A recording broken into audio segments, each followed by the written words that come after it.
Imagine you're walking into an old classroom with worn wooden desks, chalkboards covered in chalk dust, and light from the windows filtering through torn curtains. The air is heavy and stuffy, not because of the heat of the summer afternoon, but because of the shouting coming from the back of the room. A middle-aged teacher, thin and with glasses pushed down on her nose, is pointing at a black student of about 15. He stands there, shoulders hunched, his big eyes staring at the floor, clutching a crumpled math book. "You're a failure, Marcus," the teacher's voice cuts like a knife through the air. "You'll never amount to anything. Look at you. You can't even do this simple test." The classroom is dead silent, except for the gasps of a few children and the whirring of the ceiling fan overhead. Marcus didn't respond, but you could see his shoulders shaking, not with fear, but with something deeper. Humiliation, perhaps. Suppressed anger, perhaps. The teacher, Mrs. Helen, didn't stop. She stepped closer to him, her voice growing harsher. "I've been teaching for 20 years, and I know kids like you. No future, no hope. You should quit school. Stop wasting my time." The words hit like a hammer, and you could feel the injustice welling up inside you.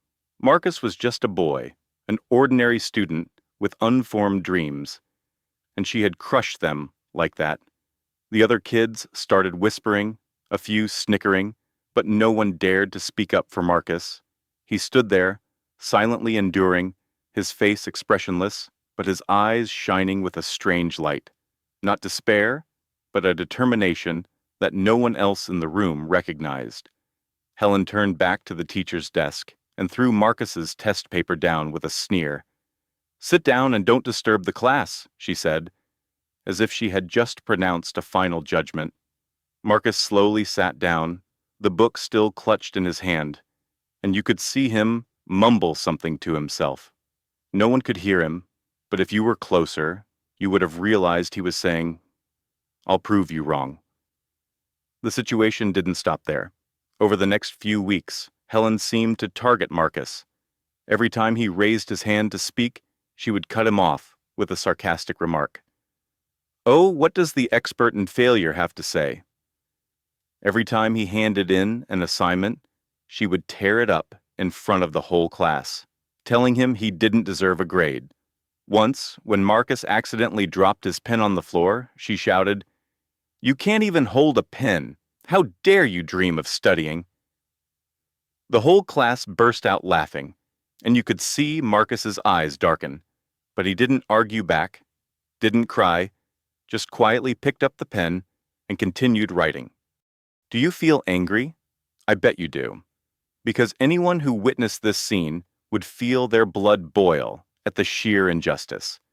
Marcus was not a spoiled child or a slacker. He came to class every day, sat in the back of the room, and tried his best, even if the results weren't always good. But to Mrs. Helen, he wasn't a student. He was just an excuse for her to confirm her warped view of the world. And what was worse, no one in the school objected. The other teachers knew, but they just shrugged, saying that Mrs. Helen was always difficult, that Marcus should get used to it. And the students? They were scared, or worse, they started to believe that Marcus was a failure. But then one day, things came to a head. During a weekend class, Mrs. Helen called Marcus to the board to solve a difficult math problem. He stood there, chalk in hand, trying to take one step at a time, but she wouldn't give him a chance. "Hurry up. You're so slow. No one's going to wait for you in your life." He made a mistake, and she snatched the chalk from his hand and pointed it at him in front of the whole class. "You're a disgrace to this school. I wish you'd get out of here." The laughter of the children was like hail, and for the first time, you saw Marcus bow his head, low, his hands shaking. But when he looked up, his eyes were no longer those of a resigned child.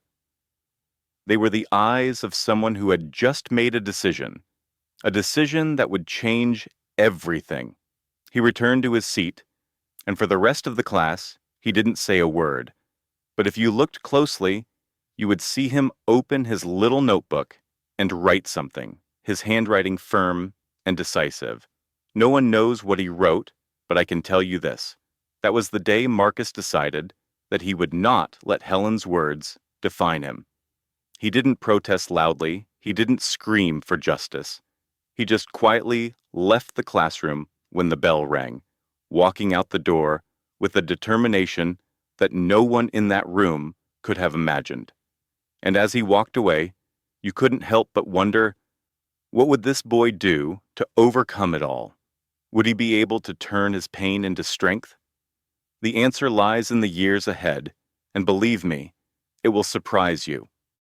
10 years have passed in the blink of an eye, and now you're standing in front of a spacious high school, with bright white walls, a tree-lined playground, and the sound of students' laughter echoing throughout. This school was once the place where Marcus was humiliated, but now it has a new name, Horizon High. No one talks much about the old days anymore, but if you ask around, you'll hear a story circulating, a story about a board of education meeting a few weeks ago that had the whole town buzzing. The room was packed that day. Teachers, parents, and board members sat in rows, whispering about the new principal who was about to be appointed. The school had been through a rough few years. Grades were falling, students were dropping out, and its reputation was plummeting. Everyone was hoping the new guy would bring change. The door to the conference room opened, and a man walked in. Tall, confident, dressed in a smart black suit, his eyes shining with determination. He introduced himself in a deep voice. "I'm Marcus Jackson, and it's an honor to be here today." The room applauded, but one person didn't.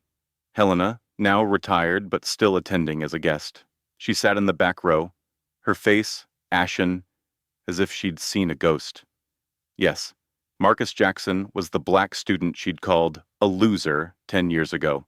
But now, he was no longer the shy boy with the crumpled book in his hand. He was a 25-year-old man who had just finished his master's degree in education at a prestigious university, had worked on school reform programs across the state, and was now the youngest principal in the district's history. When he stepped up to the podium, took the microphone, and began speaking, no one could take their eyes off him. "I'm not here just to lead this school," he said, "but to make sure that no student is ever told they're not worthy of their dreams." The room was silent, but you could see Helen fidgeting in her chair. She whispered to the person next to her, "I know him. I taught him."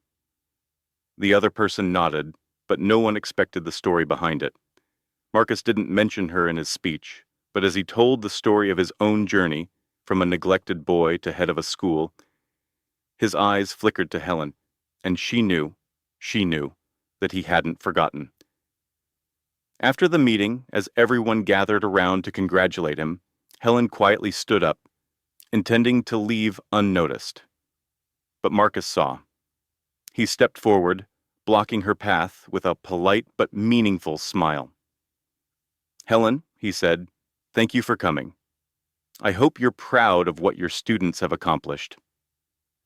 Helen stood there, her mouth hanging open, but no words coming out.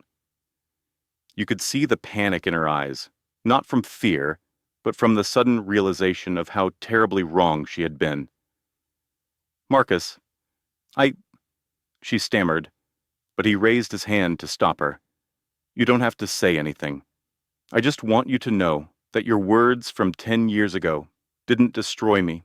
They made me stronger." Then he turned away, leaving her standing there, alone with the regret that gnawed at her heart. She didn't apologize, not because she didn't want to, but because she knew apologies meant nothing now. In the days that followed, Marcus took to the job with an energy the school had never seen. He organized free tutoring classes for struggling students, invited experts to speak about dreams and motivation, and even taught lessons about perseverance himself. Students loved him, teachers respected him, and parents raved about him. But what people remember most is the way he treated each child, regardless of wealth or race. Once, a student asked him, "Teacher, how do you cope when people say you're worthless?" Marcus smiled, looked at the boy, and said, "Let those words be fuel, not a burden. Prove them wrong with actions, not words." News of the school's transformation spread quickly, and soon the local press began to report it. One article was headlined, "From Loser to Hero, Young Principal Changes a Generation." But as time passed, Horizon High School became a beacon of hope for the town. Grades soared, dropout rates dropped to near zero, and students came from all over to learn under Marcus Jackson. The school was more than just a place to learn. It was a place to nurture dreams, a place where every child was reminded that they were valuable. But while Marcus was hailed as a hero, one person couldn't bask in the spotlight: Helen. After that board meeting, she withdrew from public life. She was rarely seen at school events or at teacher reunions. Rumors circulated that she had moved to another town, but no one knew for sure. Some who worked with her said she became quieter, often sitting alone in her small house, her eyes looking far away as if she were thinking about something she couldn't forget. Once, a former colleague asked her about Marcus, and she just shook her head and said quietly, "I didn't expect him to do that." But deep down, she knew that her harsh words had helped shape Marcus into who he was today, not to help him, but to challenge him to excel. The consequences for Helen were more than isolation. Her reputation, which she had once been proud of after 20 years of teaching, was now tied to Marcus's story. Young teachers in the area recounted the incident as a warning. Never underestimate your students, because you never know who they will become.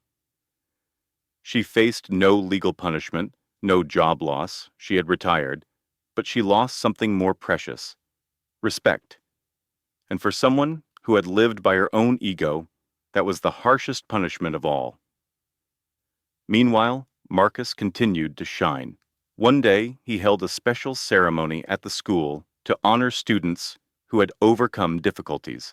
He stood on stage, looking down at hundreds of young faces, and told his own story. 10 years ago, I stood in this very school, being told I was a failure, he began, his voice low but resonant.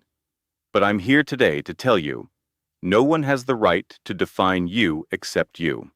Hurtful words may hurt, but they can't stop you from flying high, unless you let them. The room erupted in applause, and a few kids even stood up and hugged him, tears streaming down their cheeks. Marcus's story spread far beyond his small town. A publisher contacted him, asking him to write a book about his journey. He agreed, but not for the fame. He wanted every penny raised to build more libraries and classrooms for poor students. The book was titled From Rock Bottom to Top, and it soon became an inspiration to thousands. But for Marcus, what he is most proud of is not the book or the title of principal. It is the bright eyes of the students he has helped. One late afternoon, as the sun slowly sets behind the trees in the schoolyard, Marcus stands alone in the hallway, looking out at the peaceful scene. He thinks about the 15-year-old boy who was once humiliated, once laughed at, and smiles. He has not only proved Helen wrong, he has proven that justice is not just about revenge, but about building a better world. And as he walks into the principal's office, closing the door behind him, you can't help but wonder, if a boy who was called a failure can do this, what can we, each of us, do when we dare to believe in ourselves? This story is not just about Marcus. It is about everyone who has ever been looked down on, told that they are not good enough. Justice doesn't come instantly. Sometimes it takes time. Sometimes it takes effort. But it always comes to those who don't give up. And when you turn off this video, remember what Marcus taught us. The truth will prevail, and no one can take your dreams away from you, unless you let them.